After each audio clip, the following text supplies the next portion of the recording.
Buenas tardes, estamos otra vez en Tiempo de Cultura, este espacio que creamos para que usted conozca a nuestros artistas, para intercambiar con nuestros artistas, para que usted los quiera, para que usted vea su obra, para que alguien también que esté mirando y quiera ser, como en este caso, poeta, pueda abrevar en esta vida tan rica de las palabras de Graciela Cros, que hoy está con nosotros. Todo un honor.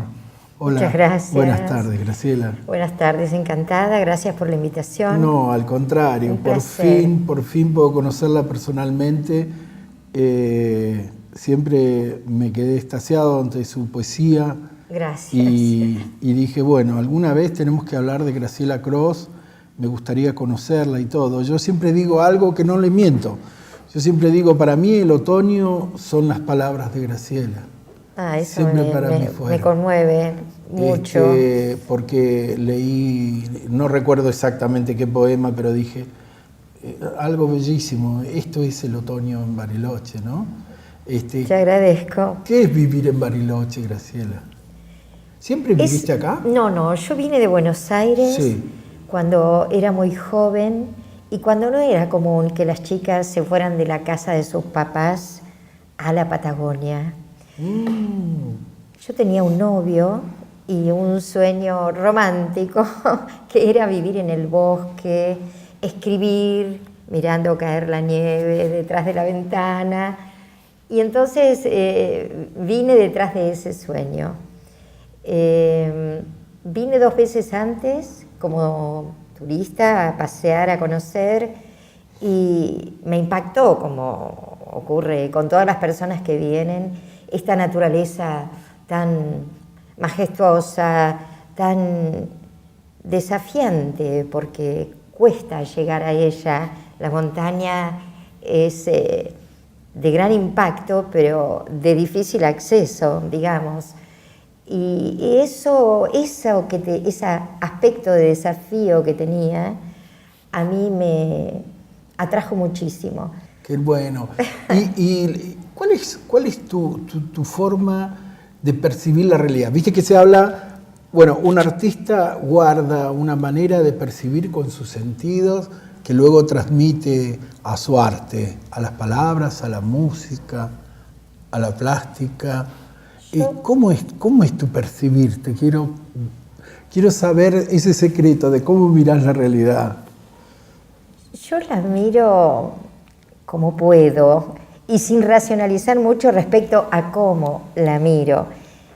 Tengo para mí que uno empieza a escribir, yo empecé muy chica, por cierto desajuste con tu realidad, con tu entorno. Exacto. Y creo que eso es el arte, sea la disciplina que sea. Ese desajuste, sentirte un poco inadecuado, desacomodado en el contexto, hace que busques una herramienta expresiva artística. En mi caso fueron las palabras. Sé que desde muy chica, no sé, creo que tenía 8 años y escribí una novela. Le pedí a mi madre que me comprara un cuaderno de 48 hojas, esas tapas blandas, y escribí desde el primer renglón hasta el último. Creo que la terminé porque se me acabó el cuadernito. Lamentablemente con tantas mudanzas la perdí de vista. Pero creo que esa fue mi primera obra. Después fui hacia la poesía, seguí escribiendo narrativa, pero cada vez menos. Y encontré que la poesía era mi mejor herramienta expresiva. Ahora, ¿cómo es mi percepción de la realidad? Yo creo que es una percepción como la de cualquier otra persona. Me siento una trabajadora de la cultura, pero no un ser diferente de los que van al supermercado, van al banco. Totalmente. Entonces tengo la percepción de cualquier otro barilochense, cualquier otro argentino, porque soy eso, me dedico a la poesía, pero soy una persona, a mí me gusta creer que soy común y corriente. Sí, por supuesto, por supuesto. Más allá de mi trabajo, de mi Pero hay oficio. algo que como artistas justamente hace la diferencia. ¿no? Hace la diferencia. Esta Graciela Cross, que escribe de los ocres del otoño de esa manera, Sí. Es así por la forma de que eso aparece en su memoria genética, esa percepción Sí. de los colores, ¿no? Nos hace distintos esto. Sí, yo he trabajado mucho, siempre tengo presente un dicho de Juan Rulfo, que él decía, quiero escribir como hablo. He trabajado mucho por alejar lo sublime del lenguaje poético, de mi lenguaje poético. Yo también, como dice Rulfo, quiero escribir como hablo y escribo como pienso, y la escritura modifica mi pensamiento, porque la mayoría de las veces uno escribe pero no sabe a dónde va, como el que toma una tela y empieza a pintar. Creo que con todos los artistas pasa lo mismo. Uno escribe para saber qué está escribiendo, y uno escribe también para saber quién es. Yo siento que cada poema, si reviso mis libros, son cartas que me he enviado a mí misma en primer lugar. Porque cuando uno escribe, tiene un lector ideal en mente, un primer lector ideal en mente, no en el momento de escribir, pero en el momento de corregir, de revisar la obra. Ese primer lector es uno mismo. Yo soy la que escribe y yo soy la que lee, porque no se puede escribir si no se lee, las dos cosas. Y yo agrego si no se corrige. Claro. Oh. Escribir es corregir. Es corregir. También yo doy talleres orientados a poesía, precisamente, de poesía contemporánea. Y esto es algo en lo que martillo todo el tiempo. Escribir es corregir.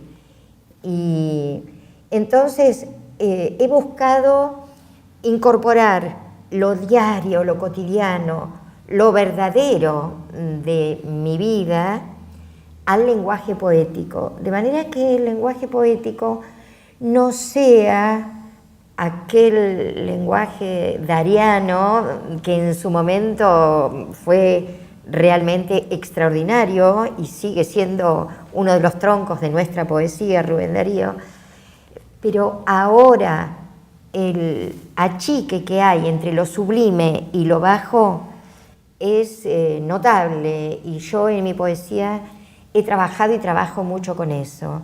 Quiero que cualquier lector, aunque no tenga entrenamiento de leer poesía, pueda encontrar un poema y decir, mira lo que está diciendo, y sentirse tocado por el texto. Qué maravilla. ¿Me das un ratito? Hacemos un corte y seguimos, Graciela. Bueno. Gracias.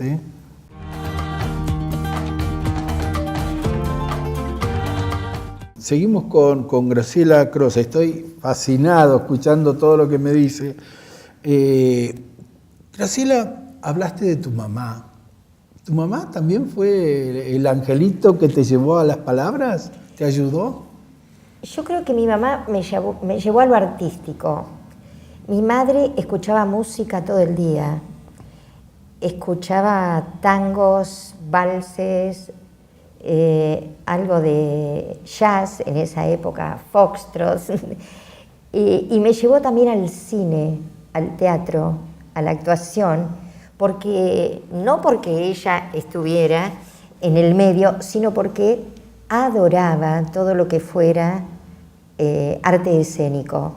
Entonces, vivíamos en una ciudad pequeña de la provincia de Buenos Aires, Carlos Casares, y yo me acuerdo de maratones en el cine viendo 3 películas en una tarde. Como había antes, Claro, claro. y si venía teatro y era para niños, me llevaba.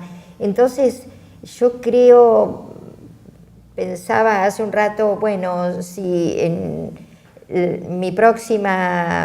una vida que pudiera rehacer, sí, sería poeta, pero también sería música, por ejemplo. Me encanta la música y es una de mis pendientes. Claro. Me hubiera gustado muchísimo, por ejemplo, poder tocar un instrumento y cantar mis propios versos. Eso que hacen tantos artistas. A mí la música me parece un vehículo extraordinario. Bueno, ese fue el lugar donde me llevó mi mamá. Después el acercamiento a los libros. En mi casa no había bibliotecas, siempre cuento esto. Leían diarios y revistas, no había libros. Cuando yo estaba en tercero o cuarto grado, voy a la casa de una compañera, que su papá era médico, y había una biblioteca enorme. Yo caí en trance, porque nunca había visto una biblioteca así. Y dije, este es el lugar, Claro. este es mi mundo, leerme todos esos esos libros. Y me acuerdo que siendo muy chica, fui a una biblioteca pública, me hice socia y me hicieron socia, perfecto, era gratuito. En mi casa ni sé si lo comenté. De modo que yo llegaba a la biblioteca y arriba del mostrador, la bibliotecaria iba, la gente iba dejando los libros que devolvía. Yo no sabía qué leer porque tenía 10 años, no tenía ninguna persona que me orientara. Entonces yo llegaba, miraba el libro y le decía a la bibliotecaria, ¿me lo puedo llevar? Y ella, Ángel, de mi guarda, me decía, sí, llévatelo. Y por ahí era Crimen y Castigo de Dostoyevski. Ay, claro. Y yo me lo llevaba y leía y entendía el 1% de lo que era la obra, pero había algo que a mí me dejaba en estado de temblor y quería ir con otro. Y así, esa bibliotecaria nunca me dijo que no a ningún libro. Y me pasaba eso, que me llevaba libros que no eran para una nena de 10 años, pero que me fascinaban y que releí después ya siendo grande. Estos son todos tus libros. Son algunos. Algunos de No los son libros, todos. porque si no también tendríamos Sí, que traer la me olvidé, biblioteca ahora me de doy Graciela cuenta que Cross. me olvidé algunos. Qué maravilla. Ahora estamos ahí viendo Son todos estos algunos. libros que algunos tenemos y otros no, ¿no? Este es el segundo ¿Cuál es libro. el primero? El primero no lo tengo, Ah. porque lo edité en Buenos Aires cuando era muy chica y es un pecado juvenil absoluto. Pero bueno, Ediciones de la Flor. este con De Pares, la Flor fue pares. aquí en Bariloche. Y esto es de José Luis Chirulo, Oh. que hizo, como te decía, un pintor barilochense, queridísimo amigo, hizo 3 tapas mías. La Escena Imperfecta, Pares Partes y Flor Azteca. Graciela Cross. Bueno, el libro de Bock, de Book. Bock, porque es un Bock. apellido alemán, es la Es calle alemán, donde ¿no? vivo y esa es la casa donde vivo. La cuna de Newton, Sí, que tiene que ver con tu encuentro con la física. con la física, efectivamente. Mansilla, que tiene que contame ver... esto que es interesante, Mansilla. ¿Qué Sí, es yo Mansilla tengo una para amistad vos? muy hermosa con Raúl Mansilla, el poeta neuquino. En aquel momento, antes de escribir este libro, manteníamos un intercambio de mails que eran tremendamente poéticos. No tanto de mi lado como del lado de Raúl. Me llegaban cosas que cada línea a mí me parecía que era un poema. Y entonces fui tomando alguna línea de aquellos en algunos poemas y generé un poema. Pero en realidad Mansilla no es Raúl, el poeta neuquino, sino que es un poeta arquetípico, tanto del lado chileno como del lado argentino, de la Patagonia. En Claro. la poesía patagónica yo me pregunté si hay un nombre para nombrar al poeta patagónico, ¿cuál puede ser? Mansilla. Mansilla. Porque hay poetas mansillas, amigos que conozco, del lado chileno como del lado argentino. Y ahí quedó, en esa etapa que es del aduanero ruso, y me encanta esa sofisticación, porque el poeta es una persona culta, con cierta sofisticación, y está sentado en un sillón de pana en el medio de la selva, Claro. en el medio del bosque. Ahí está todo eso. ¿Cuáles son tus obsesiones, Graciela? La escritura es una obsesión, corregir es una obsesión, sí. Pero ¿cuáles son las obsesiones que trasladás a la poesía? Yo creo que es lo sentimental. Yo me considero un animal sentimental y entonces en casi todos los textos hay sentimientos involucrados, de encuentro, de desencuentro, de amor, de desamor, de paz, de caos. ahora, en lo que estoy escribiendo ahora, tendrá que ver con mi madurez, estoy como en un momento bastante zen de mi vida, habiendo atravesado momentos difíciles, ahora estoy trabajando por la armonía personal, ¿no? Y esa armonía personal se desborda y va hacia el ambiente. No diría que es una obsesión, precisamente ahora siento que estoy menos obsesiva. Pero con respecto a la escritura y a escribir y corregir, sí, yo soy muy exigente con respecto a lo que escribo, lo cual también hace que a medida que tenés más obras publicadas, es como que tu nivel de autoexigencia sube. Claro, y entonces decís, claro. No, pero esto, ¿cómo lo voy a publicar? Este poema no me cierra del todo, porque ya tenés mucho oficio detrás. Y eso es tremendo. Estoy, digamos, con esa lucha interna de aflojar un poco con la obsesión. Claro. Si bien sé que para escribir se necesita esa obsesión, pero para vivir es mejor aflojarla un poco. Te desafío a que en este paréntesis que vamos a hacer ahora, elijamos un poema cada uno. Bueno. Yo tomé La cuna de Newton, puedo elegir el que quieras y vamos a leerlos. Bueno, muy bien. ¿Sí? Volvemos en un segundo.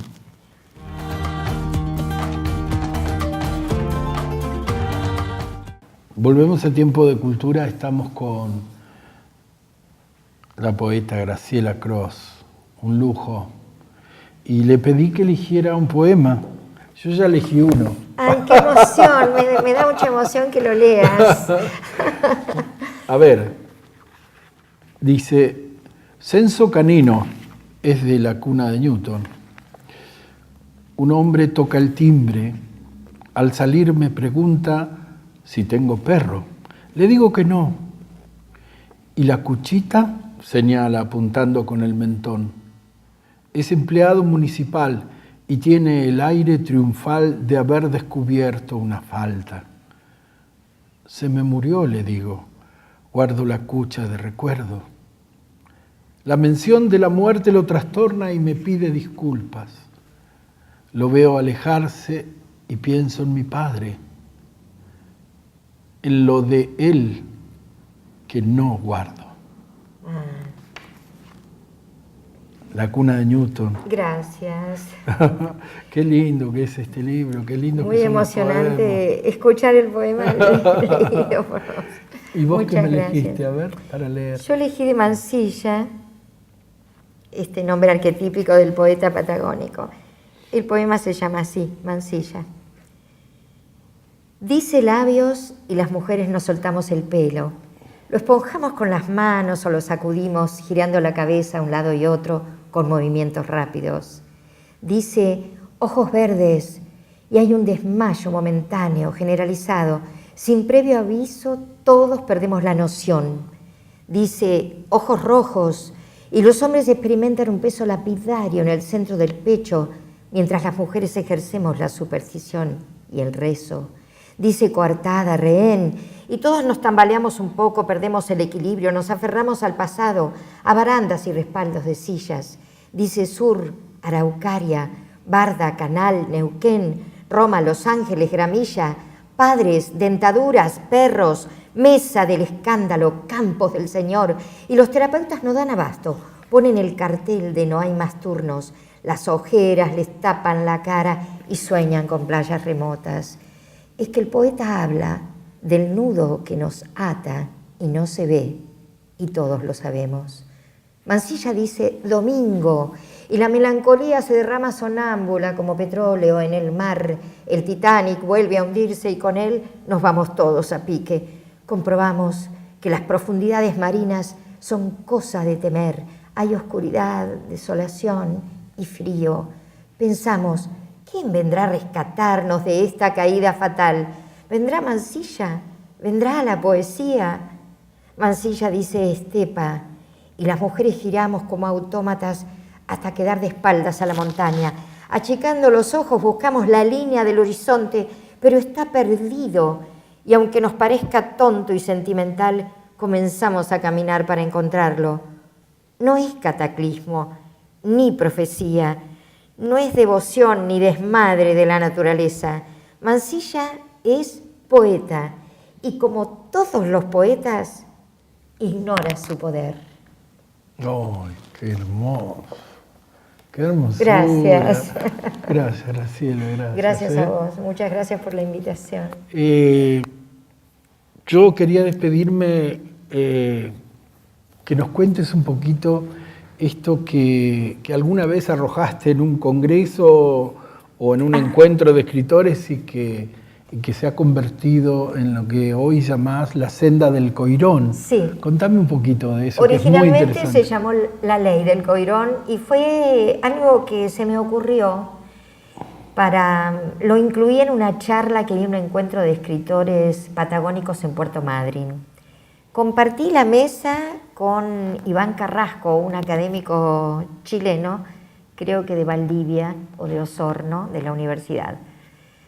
Y los patagónicos tenemos siempre un debate eterno, que es esta diferencia que se hace entre el escritor nacional y el otro. Los otros somos como de otro país, los del interior, y sufrimos estos rótulos de regionalistas, paisajistas, pintoresquistas, porque la naturaleza se filtra en nuestros poemas y luego están los escritores de Buenos Aires, los nacionales, que son los que escriben la literatura universal.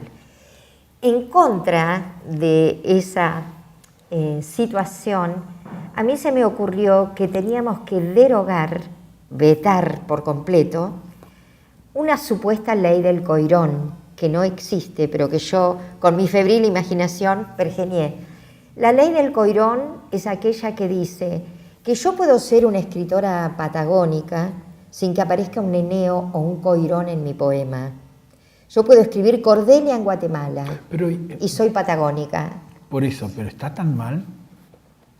¿Qué cosa? Que aparezca el coirón. No está mal de ninguna manera. Está mal la descalificación. Está mal que solo se espere de nosotros los patagónicos un coirón. Eso es otra cosa. Esto es otra cosa.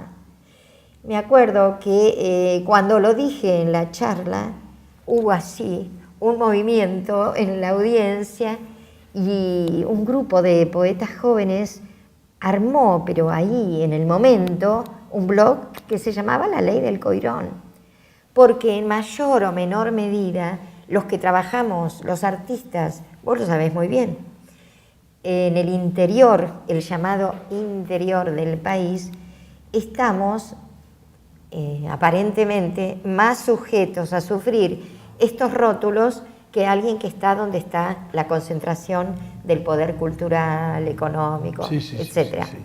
Ya sabemos. Entonces, en mis poemas aparece la naturaleza, aparece la estepa, aparece la barda, aparece el coirón. Lo que no quiero es, lo que propone la ley del coirón, es que no se espere de nosotros, los que vivimos en la Patagonia, solamente coirones en nuestros poemas. Con esa actitud, yo siento eso, ¿no? La descalificación. Exacto. No es sí. la convivencia de la diversidad sí. artística sí. y la calidad, porque yo Mirá, creo, Graciela, que vos sos profundamente patagónica. Sí, absolutamente. Tus palabras y todo eso, ¿no? Es en, indudable que yo te situaría en eso, sí. Fíjate que yo te hablaba de esta antología, 200 años de poesía argentina, hecha por Jorge Monteleone, que es un crítico impecable, de los críticos más serios y que ha hecho la investigación literaria de las más importantes que se han hecho en la Argentina. En estos 200 años de poesía argentina, yo te comentaba, hay solo 4 patagónicos. Irma Acuña, la poeta neuquina, que partió de gira, Juan Carlos Moisés, poeta de Chubut, Niní Bernardelo de Tierra del Fuego y yo. Solamente 4 escritores de la Patagonia. al resto de los patagónicos que no fueron incluidos, Sí. esto les hizo mucho ruido. Pero vos sabés que yo creo que se está haciendo justicia en ese sentido y ya hay ediciones de poetas patagónicos. Sí, indudablemente está cambiando, pero está cambiando porque desde hace años los que venimos escribiendo estamos remando en esta dirección. Yo lo sé. Estamos remando precisamente yo lo sé de tus en palabras. dirección. Esto de la ley del Coirón ya lo conocía y lo sabía y decía, tengo muchas ganas de hablar con Graciela de esto. Graciela, me tengo que despedir, lamentablemente, los tiempos siempre de la televisión son así. En serio, sinceramente, te agradezco muchísimo, muchísimo que te hayas acercado. Queríamos tener tu testimonio, hay escritores que te querían escuchar, hay gente que te quiere gracias mucho, por la invitación. que te quiere mucho y te admira mucho. Muchas gracias. Y bueno, y lo de hoy es un acto de justicia con tu arte y con tus libros. Gracias por haber venido. Gracias. Un gusto, un placer. Gracias a ustedes. Hasta el próximo sábado.